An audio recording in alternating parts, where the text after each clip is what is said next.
melanjutkan materi kami tentang pengembangan materi IPS berdasarkan penerapan Al-Quran dan Hadis. Assalamualaikum warahmatullahi wabarakatuh. Perkenalkan, nama saya Marhamatul Halil. Di sini saya akan menjelaskan tentang materi IPS. Materi IPS ialah apa yang dipelajari siswa untuk mencapai tujuan pendidikan. Materi IPS berasal dari disiplin ilmu-ilmu sosial, sejarah, geografi, ekonomi, sosiologi, antropologi, dan lain sebagainya, dan berkaitan dengan materi pendidikan. Dalam materi ini terdapat substansi dan proses yang berasal dari ilmu-ilmu sosial. Di dalam materi IPS ini ada yang namanya, yaitu yang pertama, materi substansi. Substansi ilmu-ilmu sosial terdiri dari pandangan, tema, topik, fenomena, fakta, peristiwa, konsep, generalisasi, dan teori. Secara tradisional disebut kurikulum. Sedangkan pengertian kurikulum secara baru ialah proses, prosedur, dan langkah-langkah yang harus ditempuh siswa untuk mempelajari substansi tersebut. Di dalam substansi ini ada namanya fakta. Fakta ialah suatu objek atau kejadian yang pernah terjadi pada saat ini, atau suatu jejak-jejak peristiwa yang pernah terjadi ada pada masa lalu. Yang kedua ada namanya konsep. Konsep ialah suatu abstraksi kelompok atau stimuli yang memiliki persamaan karakteristik. Yang ketiga, generalisasi dan teori. Konsep dirangkai dalam suatu hipotesis dikembangkan menjadi generalisasi. Generalisasi ialah suatu pernyataan yang dibentuk dari perpaduan atau gabungan dua konsep atau lebih. Mungkin itu saja yang dapat saya sampaikan. Sekian dan terima kasih. Materi selanjutnya akan dilanjutkan oleh teman saya. Assalamualaikum warahmatullahi wabarakatuh. Saya akan menjelaskan materi proses. Proses adalah berbagai prosedur, cara kerja, metode kerja tertentu dalam materi kurikulum pendidikan ilmu-ilmu sosial yang harus dilaksanakan siswa di dalam kelas. Dalam ruang tertentu atau bahkan di luar lingkungan sekolah, proses sangat berguna untuk mengembangkan wawasan, keterampilan, dan berbagai kemampuan berpikir. Dengan kemampuan wawasan, keterampilan berpikir dapat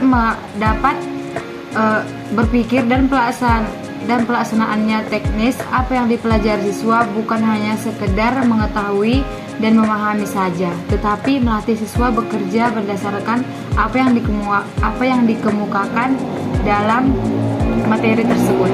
Menurut Hamid Hasan, materi proses dapat digunakan untuk mengembangkan kemampuan mencari informasi, merumuskan informasi, mengolah informasi, mengembangkan informasi baru berdasarkan apa yang sudah dimilikinya, memecahkan berbagai masalah dan mengambil keputusan. Yang kedua, sikap, nilai, dan moral. Sikap adalah kecenderungan psikologis seseorang terhadap benda, sifat, keadaan, pekerjaan, pendapat, dan sebagainya. Sikap itu akan muncul setelah ia mengenal benda, sifat, keadaan, pekerjaan, pendapat tersebut. Sikap tersebut muncul dalam bentuk pernyataan setuju, tidak setuju, senang atau tidak senang, dan lain-lain. Nilai ialah sesuatu yang menjadi kriteria apakah suatu tindakan, pendapat, atau hasil serta kerja itu baik, positif, atau jelek, atau negatif. Pendidikan IPS perlu mengembangkan aspek sikap, nilai, dan moral karena yang pertama, dalam setiap disiplin ilmu ketiga unsur itu ada. Tidak ada disiplin ilmu yang bebas dari ketiga unsur tadi. Yang kedua, berhubungan dengan pendidikan IPS sebagai wahana untuk menarik perhatian generasi muda sehingga mereka mau belajar dan melanjutkan pendidikannya di jenjang yang lebih tinggi. dan ilmu-ilmu sosial. Yang ketiga, IPS memiliki tugas mengembangkan kepribadian siswa yang utuh dan sesuai dengan tuntutan masyarakat sehingga nilai dan moral yang ada di masyarakat menjadi bagian dari siswa. Sikap, nilai, dan moral yang dapat dikembangkan IPS yaitu yang pertama, pengetahuan dan pemahaman nilai dan moral yang berlaku dalam masyarakat. Yang pertama, religiusitas. Yang kedua, penghormatan terhadap keteladanan. Yang ketiga, prestasi. Yang keempat, sikap kepedulian sosial. Yang kelima, menghormati orang tua. Yang keenam, kepedulian terhadap tetangga. Hamid Hasan mengemukakan bahwa materi untuk pendidikan IPS yang memiliki wahana mengembangkan sikap, nilai, dan moral dapat dikembangkan dari materi disiplin ilmu-ilmu sosial atau berdasarkan nilai, sikap, dan moral yang berlaku di masyarakat. Suatu konsep memiliki materi dan materi itu dikembangkan dari kenyataan hidup dalam masyarakat untuk nilai, moral, dan norma yang ditentukan keberlakuannya dalam masyarakat. Masyarakatlah yang menentukan apakah suatu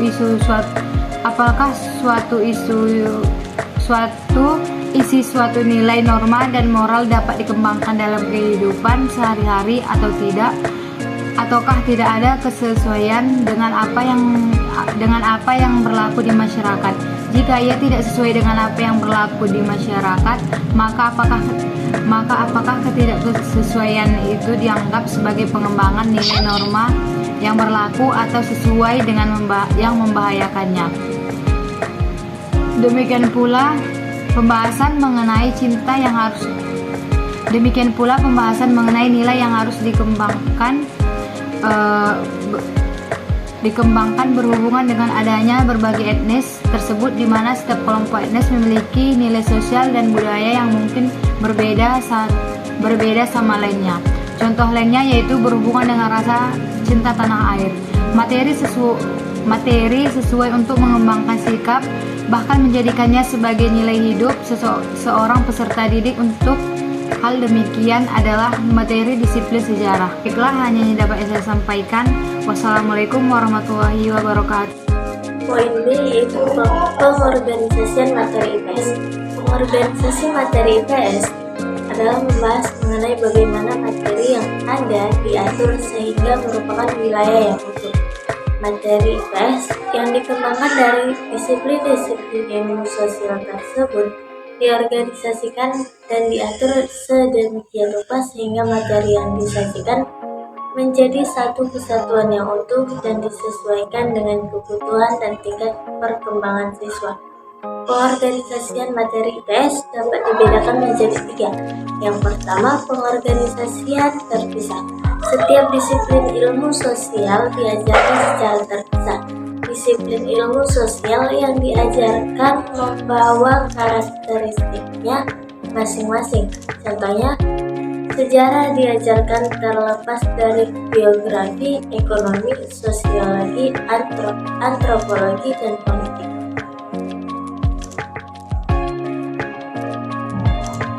Yang kedua, pengorganisasian koleratif.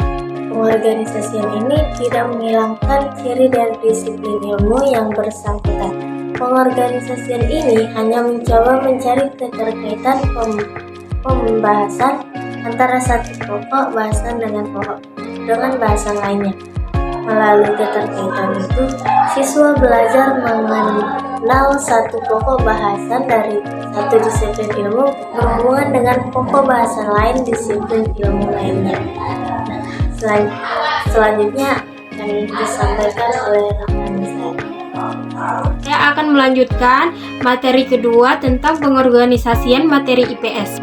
Ini menggunakan lebih dari satu disiplin ilmu tetapi dalam pendekatan antar disiplin. Ada satu disiplin ilmu yang dijadikan sumber materi utama, sedangkan disiplin ilmu lainnya dijadikan sebagai sumber untuk menambah ke dalam keluasan materi tadi. Misalnya dari geografi, dikembangkan materi kajian utama mengenai kependudukan, sedangkan materi disiplin ilmu sosial lainnya sebagai materi keperluasan dan pendalaman. Misalnya sejarah dibicarakan perkembangan penduduk dari masa sebelumnya. Dari sosiologi dibicarakan berdasarkan status sosialnya, sedangkan dari ekonomi pertambahan penduduk berdasarkan status sosialnya. Sedangkan dari ekonomi dibahas mengenai konsekuensi dari pertambahan penduduk yang dihubungkan dengan penyediaan lapangan kerja, produksi, konsumsi, serta pendapatan nasional. 3. Pengorganisasian terpadu pada pusi. Ciri dalam disiplin ilmu sudah tidak tampak, sehingga dalam materi tidak bisa dikatakan bahwa ini bahasan geografi, ekonomi, dan sosiologi. Seolah-olah ada kesan muncul sesuatu yang baru dari disiplin yang ada. Dilakukan untuk kepentingan pendidikan, bukan untuk kepentingan keilmuan.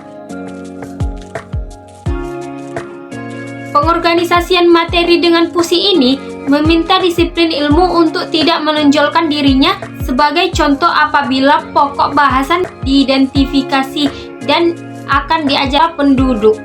Maka konsep-konsep penting digunakan untuk membahas pokok bahasan tersebut tanpa mengidentifikasikan disiplin ilmu asal konsep tersebut. Oleh karena itu, konsep distribusi penduduk dilihat dari distribusi geografi, distribusi sosiologi, ataupun distribusi antropologis. Pengorganisasian ini banyak menghalang karakteristik disiplin ilmu sosial. Siswa dapat berpikir dalam alur berpikir logis, sifatnya umum dan tidak terbatas pada logika keilmuan disiplin tertentu. Dalam kenyataan yang ada di sekolah, sekarang kurikulum IPS, SD, dan SMP dimaksudkan sebagai organisasi pusi. Sedangkan pengembangan materi pendidikan ilmu sosial di SMA menggunakan pendekatan terpisah. Sekian materi saya akhiri. Assalamualaikum warahmatullahi wabarakatuh. C. Hakikat pengembangan materi IPS berdasarkan penerapan Al-Quran dan Hadis. 1. Hakikat pengembangan materi IPS berdasarkan penerapan Al-Quran. Perangkat sistem pembelajaran IPS yang diintegrasikan dengan Al-Quran antara lain: A. Menetapkan materi yang akan diintegrasikan, B. Silabus pembelajaran, C. Rencana pembelajaran semester.